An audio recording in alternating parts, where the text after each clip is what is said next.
Here's one more example of using the black and white adjustment layer to help punch up a sky and actually get rid of a piece of equipment that's down in this little farm shed. All right, so as you would expect, we go ahead and you can work with just the background image and you can have it locked if you want to. If I'm working on a pretty complicated photograph, I will often just duplicate the background layer in case I really screw up.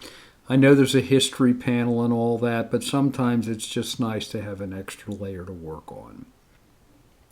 Okay, so I've got this selected and I'm going to go up to my adjustment layers and I'm going to go up to a black and white adjustment layer. And once again, as we've already seen, Photoshop will take its best guess at what you would like it to look like. Well, in this example, there's two things that I'm going to do.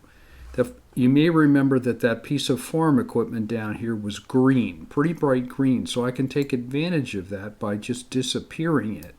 Happily, there's not much other green in the image, so I can get away with that. Sometimes you can't. All right, now the cyans and the blues, of course, we're going to use them to darken the sky. And it's real easy to overdo this and make it look like Armageddon, right? End of days. That's not what we're after here. And remember, we can always adjust this. It's non-destructive. Okay?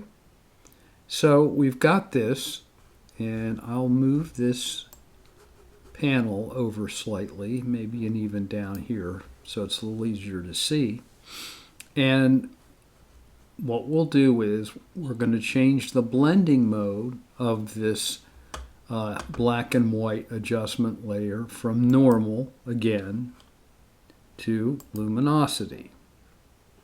And if we turn it on and off now, you can see what a huge difference it makes in the sky. There's a little piece of farm equipment down there. Turn it back on. And I could even work with yellow a little bit here to brighten up the foreground or make it almost black, which would be a little bit too much, of course, in this case.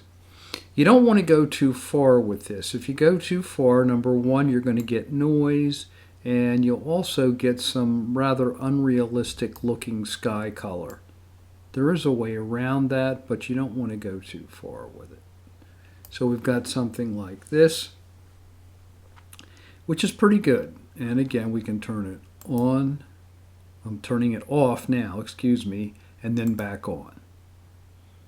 Pretty simple, pretty easy, no super filters required, not a whole lot of additional thought going into shooting the image, excepting knowing that you'll learn to pre-visualize that you could do this rather easily knowing this technique.